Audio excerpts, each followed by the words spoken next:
aku Diotra di sini dan ada saudara pertemanan saya yang bernama siapa Mbak? Silakan memperkenalkan diri. Siapa namanya? Jangan lihat. Maju. Ayo perkenalkan diri, siapa namanya Mbak? Terima kasih sudah datang di channel Diotra yang fenomenal ini. Silakan. Ya, nama saya Ika. Kebetulan saya temennya Dinda dari SMP. Jadi kita itu bertemu di satu kelas yang sama di kelas 8. Kelas 8 itu kelas berapa Mbak? Kelas 2. 2 apa? SMP. Oh iya lah. Iya. Oh iya ya. Jadi ketika kita kelas 8 dan ditempatkan di satu kelas 8D, kita alhamdulillah sampai saat ini ya Mbak ya. Ya, berapa tahun ya? Berapa tahun ya? 11 tahun ya? Nah, alhamdulillah saat ini itu kita diberikan kesempatan sama Allah buat staycation. Di mana staycation kita hari ini? Kediri. Di Kediri. Jadi setelah kita berkeliling ria di malam minggu tanggal Tanggal 4 Februari, ya 10 hari lagi adalah hari Valentine. Semoga kita di bulan ini menemukan cinta masing-masing ya. Ya, cintamu dan cintaku ya diaminin kan, doa baik ya. Nah, kita masuk di sesi-sesi pillow talk. Kita gunakan momen ini tuh sebagai momen dimana aku menanyakan suatu pertanyaan kepada Mbak Ika selaku dia adalah ahli teknik lingkungan. Iya. Ahli nggak sih? Oh enggak bukan. Jadi masih apa? Gitulah pokoknya. Enggak lah Mbak, udah sarjana kan berarti udah itu ya? Belum. Ahli itu ada tingkatannya loh. Oh iya dah. Oh, berarti bidang yang Mbak tekuni saya ini apa? Sekarang ya di bidang lingkungan. Karena Mbak Ika malu-malu, jadi di sini tuh momen ini ku jadikan sebagai momen dimana aku akan menanyai Mbak Ika selaku pribadi yang dewasa ya. Udah dewasa belum? Kayaknya belum sih. Belum ya, aku belum. merasa belum. Oh belum. Kenapa itu nanti akan dijawab di pertanyaan nomor 4. Jadi kita skip dulu di sini dan saya kenalkan Mbak Ika ini adalah lulusan teknik lingkungan. Alma maternya disebutin nggak? Gak usah. Jadi I bintang S saja ya. I bintang S di Surabaya. Jadi dia adalah lulusan I bintang S Surabaya. Langsung pertanyaan pertama ya. Pertanyaan aku lagi. Kenapa dulu kok bisa milih teknik lingkungan gitu? Oh gitu. Iya kan ya? Katanya gitu tadi. Ya, jadi ini pewawancaranya aja juga bingung pertanyaannya apa. Jadi ditanyakan lagi ke narasumber. Oke, back to question. Jadi judulnya itu adalah staycation bersama si pelaku teknik lingkungan. Ya, si pelaku teknik lingkungan. Jadi kita kembali di 5 question pillow talk bersama Dinda Tralala, dan itu biasa diawali dengan pertanyaan pertama, yaitu kenapa kok Mbak Ika bisa nyasar di jurusan ini? Kenapa? Di teknik lingkungan ada apa? Kok Mbak bisa menemukan jurusan ini dan mengambil sarjana sebagai teknik lingkungan dengan titel apa? ST. Oh, ST lingkungan gitu. Silakan dijawab, monggo. Oh ya, berarti ceritanya mungkin agak panjang ya? Iya. Gak apa panjang, 1 jam gak apa ya? Gak apa ya, kan saya tonton aja ya. Jadi dulu awalnya kan bingung kan waktu masih SMA itu, apalagi kayak mungkin background pendidikanku juga kurang, nggak tahu kalau orang lulus tuh bakal kerja apa sih. Terus profesi yang ku ketahui itu terbatas banget gitu loh. Yang umum-umum aja, kayak biasa orang kan dokter lah, guru, polisi, tentara, ya cuma yang gitu-gitu aja lah. Itu kan juga bingung. Waktu kelas 3 itu kan tiba-tiba 3 apa ini? 3 SD? Oh, 3 SMA. Nah, 3 SMA ya kan, mulai disuruh ngisi belangko kan dari sekolah. Kamu minatnya di jurusan apa kira-kira? Dari situ itu baru sadar, iya ya aku pengen apa sih gitu.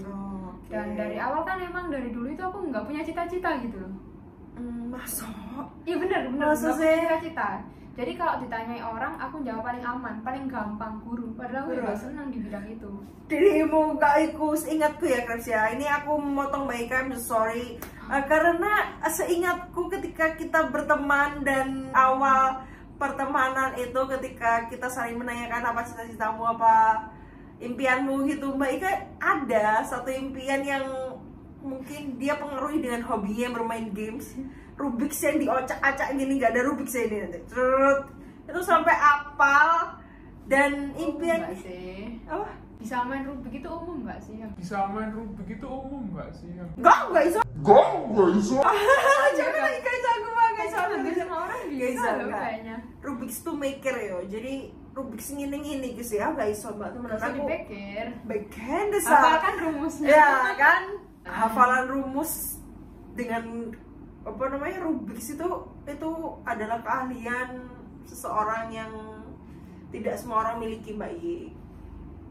Iya kan, makanya kalau misalnya semua orang bisa ya lomba, gak usah lomba kan, ya kan, itulah. Jadi back to impian Mbak Ika yang ku tahu adalah dia ingin menjadi sebagai direktur perusahaan games. Gak gitu jadi juga nggak gitu ya, apa sih dulu itu sebenarnya nggak direktur perusahaan game gitu. Dulu enggak. Kan bingung kan waktu ada founder cita-cita game developer lah mungkin kalau sekarang ya yang relevan itu.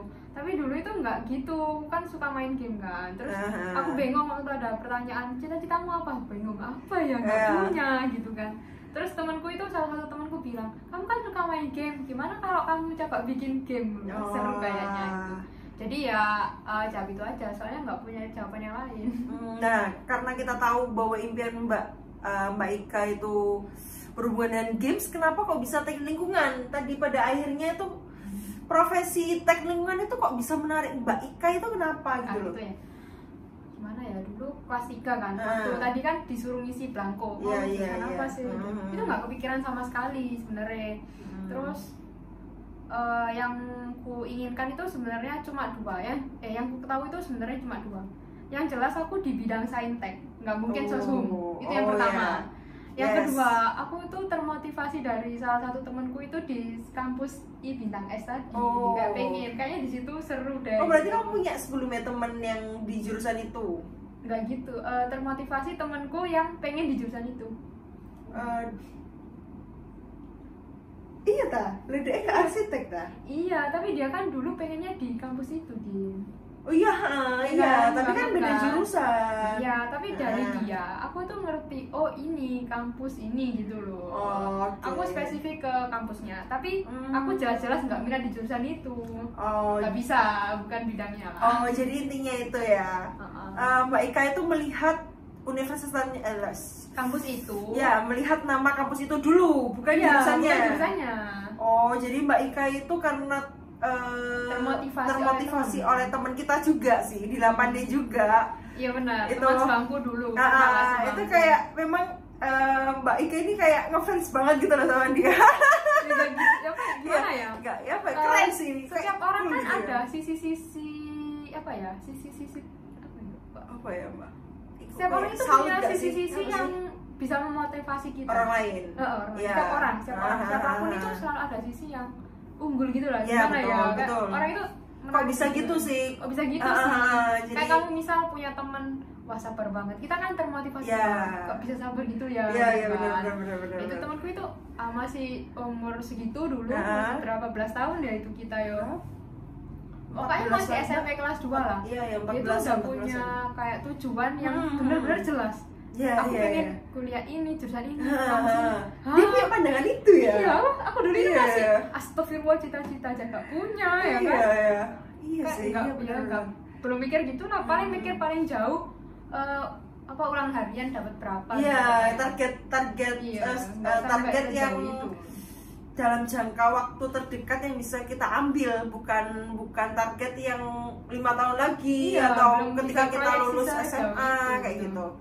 Jadi memang di 8D itu yang fokus ke jurusannya, maksudnya fokus ke impiannya dia itu sudah jelas punya impian dan dia bisa fokus di situ gitu. Ya, itu sudah dia kejar dari sejak mungkin dia masuk mungkin dia ketika masuk SMP dia sudah punya cita itu, terus didorong sampai lulus SMA dia mendapatkan hal itu. Kayak Dwija itu kan, itu apa? Halo Jasai, halo, aku salut sama dia. Dia itu ketika ditanya, dia sudah optimis dia akan jadi bakal ya, udah jadi bakal lagi dokter gigi. Dan setelah waktu berlalu hingga saat ini dia benar-benar melakukan itu gitu loh. Dia jadi dokter bisa gigi. konsisten gitu ya. Nah iya, Bisa ya orang kayak gitu ya? impian itu susah banget loh, Krabs, beneran kayak Mbak Ika aja ya, kayak Itu kan main-main yang game itu. iya. Bingung kan. Bingung. Maksudnya bukan gitu. Mbak Ika teknik lingkungan karena dia mengambil alma maternya ya, alma maternya karena itu awalnya. awalnya ambil di situ dulu. Nah, ini kan berarti spontanitas gitu loh, bukan impian yang jangka panjang dan jangka panjang. direncanakan kayak gitu kan. Iya, dalam jangka waktu sebelumnya yang lama gitu. Jadi kayak spontanitasnya Mbak Ika, dia mengambil almet ini, jurusannya gimana? Terus ceritanya itu. Jurusannya itu kan kalau jurusan paling populer di teknik kan pasti sipil. Ya, Sipil kan. Yes. Kelas 3 itu aku cari-cari lah di internet, browsing gitu. Sipil tak lihat kok nggak nyampe ini gitu kan. Kita kan tahu ya batas kemampuan kita kira-kira gimana kan. Iya. Sebenarnya aku masuk situ juga ketar-ketir Din. Maksudnya Daftar di kampus daftar aja itu daftar ketar-ketir. Dan untuk yang jalur undangan waktu kita dulu kan SNMPTN ya. Aku udah mikir pasti aku nggak keterima. Aku harus ikhlas, aku nggak bakal keterima. Kok bisa kayak gitu? Tapi mau ambil apa ya SNMPTN itu? Tetap ambil itu, soalnya daripada aku ngambil di hal yang nggak jelas-jelas bukan minatku. Aku mikir kalau kita daftar kan ada dua kemungkinan, satu diterima, satu enggak kan. Kalau misal aku ambil di tempat yang emang aku nggak suka di situ, aku mikir aku keterima ya opo, aku keterima gimana, pasti malah nggak nyaman gak sih. Iya betul. Jadi aku mending pilih yang ya udah kita coba aja di situ gitu loh. Walaupun aku ya? tapi dulu awalnya nggak ambil jurusan itu. Ini SNMPTN nggak ambil jurusan teknik? Belum tahu. Belum. Kan kayak gitu kan. Terus gagal Tapi itu SNMPTN? di kampus itu. Ya, jadi gagal. dari SNMPTN, SBMPTN kan kamu keterima SBM ya? Iya, SBM. SBM Mbak Ika Mbak Ika cuma milih satu almet. Semua yang pilih. Waktu itu kan kalau kita SBM ada 3 pilihan. Oh iya, Maksudnya ambil 3 jurusan, tapi 2 kampus. 2 kampus, betul. Dari kegagalan SNM yang udah jelas-jelas gagal. Nah, tapi kamu SNM ambil kan cuma 2 kan? Ambil 2, cuma 2. Itu 2 itu satu almet. Iya, satu almet. Dan almet I bintang S itu. Iya. Tapi Oke. jurusan yang lain. Ya. Ada lah yang itu. Terus Kan SBM. aku ada ini sih, guruku dulu ada guru lah, gitu-gitu. Ini Gitu-gitu tuh maksudnya gimana? ngerti tentang kuliah-kuliah, iya, paham masalah paham, gitu lah, iya. SNM, SBM gitu kan. Oke. Dibilangin kalau bisa kamu itu harus menurunkan egomu. Ego Dalam artian kan kalau orang kan pengen ini, yes. tapi nggak ngaca sama diri sendiri. Kemampuan seberapa, kamu daftar apa gitu loh. Kita harus menurunkan ego. Oke. Di situ aku milih. Dulu kan ada passing grade itu loh yang di passing grade buku-buku itu tryout. kan minat jurusan ya? Iya, biasanya Jurusan. daftarnya berapa tahun kemarin, yang daftar di situ berapa, terus yang diambil berapa, yang diterima berapa, dan berapa persen gitu kan. Waktu itu yang kupilih itu peminatnya 2000-an, yang diterima itu 100-an Din. Oh iya? Kalau SBM cuma puluhan. 100 itu semua loh, dari semua jalur. Satu angkatan. Waktu itu kayak gitu, jadi kan wah ketat banget gitu. Mikir-mikir akhirnya aku cari kok bisa teknik lingkungan ya awalnya ya. Karena aku bingung pilih apa. Waktu kelas 3 itu sering main ke warnet aku di ya di itulah dekat sekolahku ada warnet kan, main ke Just warnet. information ya, just information. Dan information Mbak Ika itu dia itu Di bukan desa. SMA ya, bukan SMA, bukan SMK, dia di desa, dia kayak seperti Asrama gitu lah. ya sama Asrama. boarding school ya. Iya, di Tapi itu boarding di pelosok desa di Mojokerto, itu masih Mojokerto ya? Masih Mojokerto. Si Mojokerto. Kabupaten. Dan aku sebagai teman yang baik gitu ya, dan beberapa teman itu kita ya beberapa kali lah main ke dia. Dan itu pun kita juga gak membicarakan jurusan apa yang kita minati ya. Gak ada pikiran di situ. Gak ada bayangan ya. Belum ada. Iya. Dulu Jadi ya, ketika kayak dia keterima di di teknik lingkungan itu dengan jalur SBMPTN, kok iso sih hari iki milih jurusan iki gitu loh. Iya sih, soalnya kebetulan di kampusku yang pernah kuliah di situ tuh kayaknya 1 orang, dan itu beberapa tahun yang lalu gitu. Oh gitu. Oh berarti ada alumnusnya. Ada. Tapi itu pun oke. satu, dan itu beberapa tahun yang lalu gitu. Kebetulan orang yang dari SMA aku minat di bidang ini itu jarang banget Din. Jarang Ya, banget kan. Bella lagi tadi terus Warnet sorry. ya, warnet. Ya warnet. Sorry kepotong. Ya kan main ke warnet kan dulu, sering main ke warnet. Terus tiba-tiba orang yang punya warnet itu cerita-cerita, aku loh ada temenku sekampus. Padahal yang warnet itu orang kampus itu juga. Oh iya, yang punya warnet. IPTS. Iya, tapi jurusan lain lah. Oh iya, Terus oke. kita cerita, aku loh punya teman anak sini, dia jurusan teknik lingkungan loh. Oh Terus iya. dia tuh sekarang kerjanya di luar negeri. Dulu kan maksudnya dulu kan masih gimana Iya, gitu iya, ya, nggak iya. punya pikiran. Terus baru kali itu aku ngerti istilah teknik lingkungan. Oke. Terus aku tanya, teknik lingkungan itu ngapain sih? Pokoknya limbah-limbah, gitu.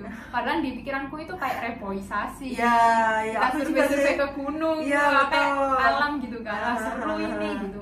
Udah di situ aku milih itu nomor 1. Nomor 1. Oh itu emang nomor 1. Nomor Oh satu. berarti kamu Terus- kepilihnya di SBM nomor 1-nya. Iya, nomor 1. Oke. Pertanyaan kedua. Apa ya pertanyaannya ya? Apa ya pertanyaannya? Apa pertanyaan kedua? Nggak Jawab. tahu apa ya. Oh iya. Betul. Pertanyaan kedua adalah, mohon dijawab Ibu Ika, silakan pertanyaan nomor 2. Nggak usah flash. Oh nggak usah flash, oke tengah.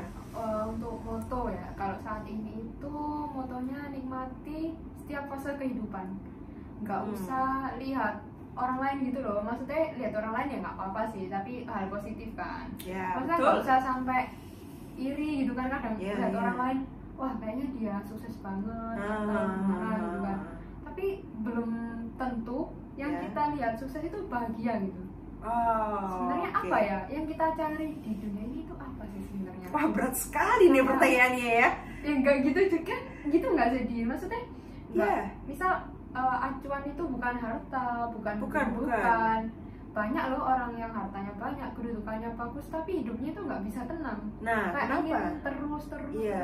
Kadang lihat petani yang di desa, kayaknya adem ayem ya gitu, sampai tua bisa sama kakek nenek Keluarganya. yang udah kakek nenek masih Iya. bisa bersama, hidup Iya. sederhana tapi kok kayak bersahaja gitu kan. Agree. Ada waktu buat istirahat, keluarga Betul. gitu kan, sama mungkin Mereka- spiritualisme, maksudnya kayak beribadah, Oh gitu, bisa beribadahnya ya. bebas gitu kan, gitu mungkin ya. Oh, Jadi gitu. harus menikmati setiap fase Harus fase- menikmati setiap fase fase kehidupan. kehidupan di situ. Oh, oke. Fotonya Mbak dengan mengatakan bahwa menjalani kehidupan sesuai dengan fasenya kehidupan yang saat ini kita berada di fase 20-an ya, 20S ya. 20S. Jadi Iya.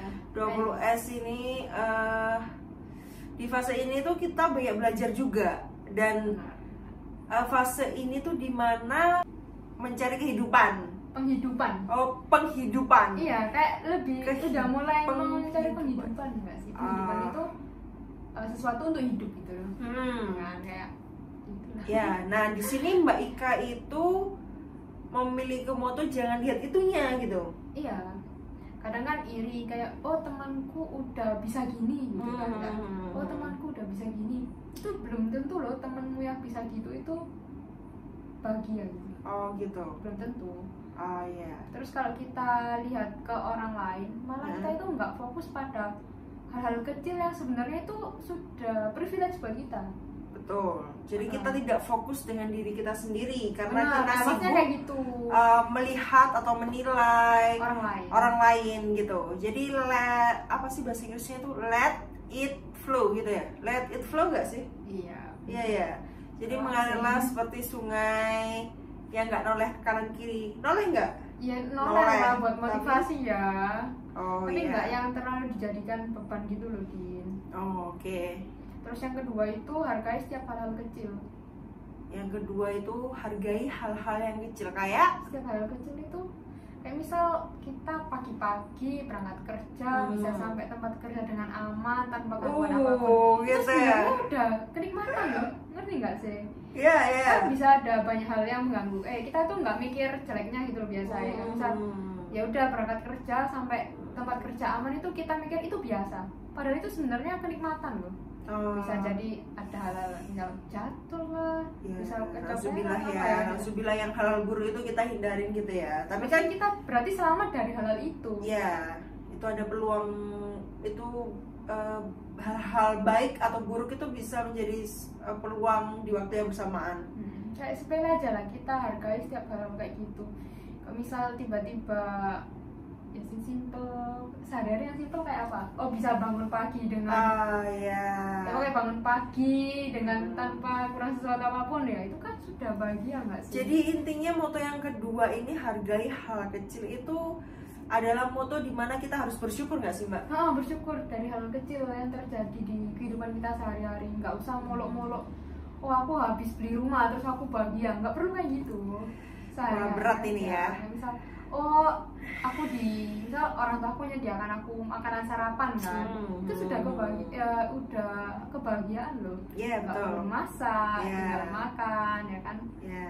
Gratis, sehat, bersih, apapun lah pokoknya itu udah kebahagiaan. Jadi hargai hal kecil.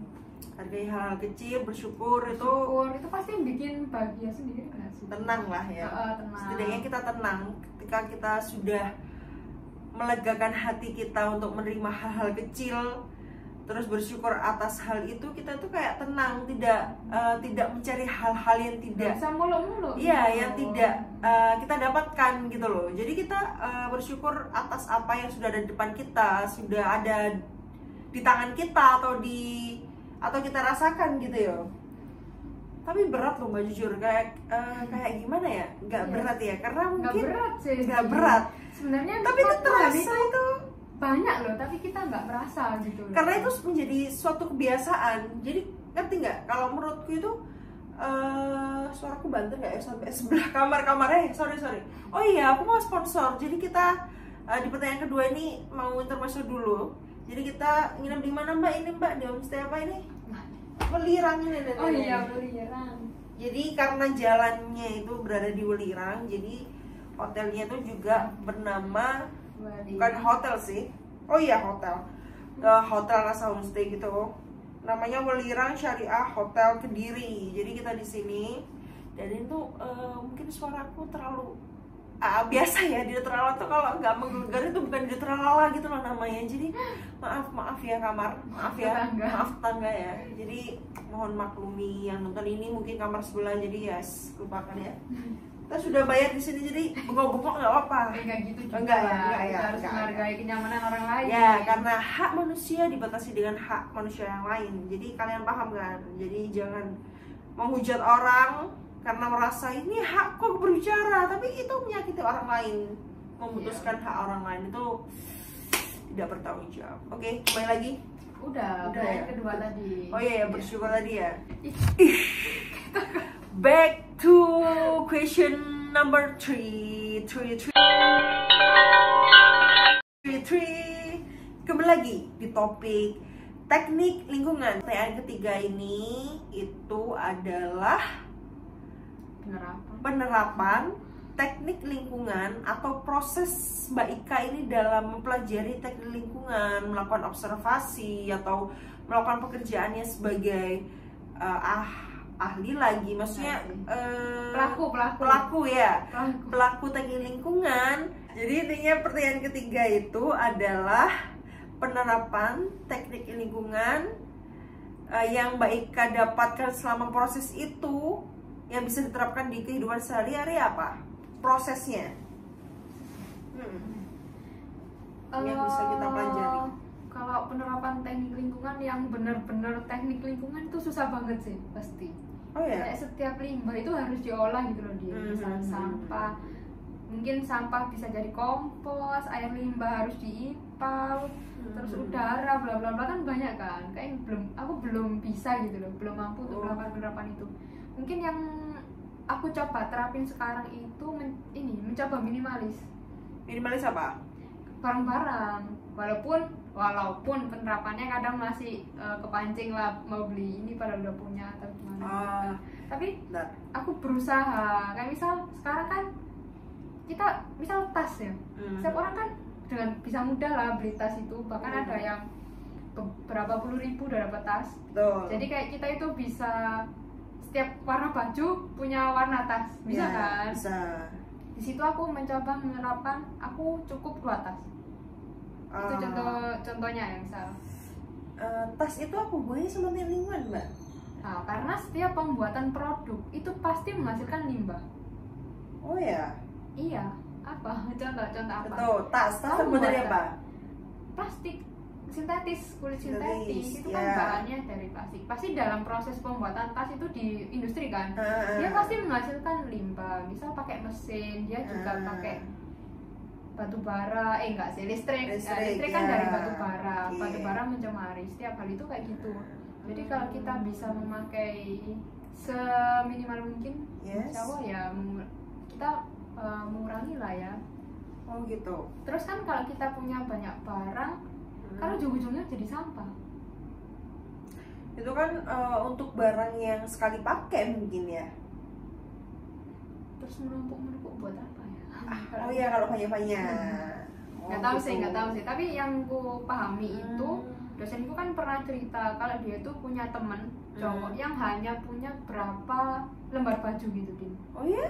Iya, soalnya orangnya mikir buat baju prosesnya kan juga mencemari lingkungan, pewarnaan, kain juga, apapun lah ya itu kan mencemari. Jadi orangnya punya prinsip bajunya hanya berapa lembar gitu, aku lupa. Serem banget ya Mbak kalau misalnya se-strict itu. serem. Mungkin kayak gitu. Serem banget loh kalau misal teknik lingkungan teknik lingkungan diidentikan dengan pemakaian barang sedikit mungkin gitu loh. Biasanya moto yang paling terkenal tentang lingkungan kan 3R, reduce, reuse, recycle. Lah aku ini mencoba yang pertama dulu, reduce, mengurangi. Sebenarnya yang gitu. Baru bisa aku coba walaupun belum maksimal ya. Reduce, mengurangi. Jadi kita mencoba mengurangi itu terus. Misal beli barang yang berguna aja gitu loh. Terus membatasi kalau misal masih bisa dipakai kenapa beli lagi gitu. Oke. Terus yang kedua itu kan koleksi Mbak, sorry, aku potong. Koleksi lah. Pertama pemborosan. Iya. Kedua itu mencemari lingkungan. Ketiga gak ada duit. Iya. Nggak gitu. Jawaban ketiga itu nggak gitu juga. Sebenarnya kan bisa beli yang murah. Ya. Tapi ya kan percuma. Aku nggak suka beli barang yang beli terus nggak kepake gitu loh. Percuma kan, memenuhi tempat juga. Ya, betul. Itu reduce. Kalau misal aku juga udah berusaha, kalau misal setiap bulan kan belanja bulanan, itu aku bawa tas sendiri. No plastic bag. Tapi kalau setiap hari beli di Indo Bintang itu, sama April itu ya tetep sih. Tapi kalau misal bawa ransel ya udah aku nggak minta plastik lagi di mbaknya. Oke. Pertama reduce dulu belum sampai yang reuse dan recycle. Masih jauh gitu ya. Itu prosesnya lama ya Mbak ya. Maksudnya membutuhkan waktu yang tidak cuma sehari 2 hari gitu loh. Iya, kayak susah gitu loh kalau kita sampai, karena nggak kebiasaan ya di masyarakat kita ya. Itu juga kan? Ya, fasilitas belum ada juga loh. Oke. Terus ya terlalu jauh lah. Aku merasa kalau mulai sesuatu itu dari hal kecil dulu nggak sih? Iya. Buat kebiasaan kecil dulu kayak itu. Iya. Oke. Kita harus menikmati setiap fase.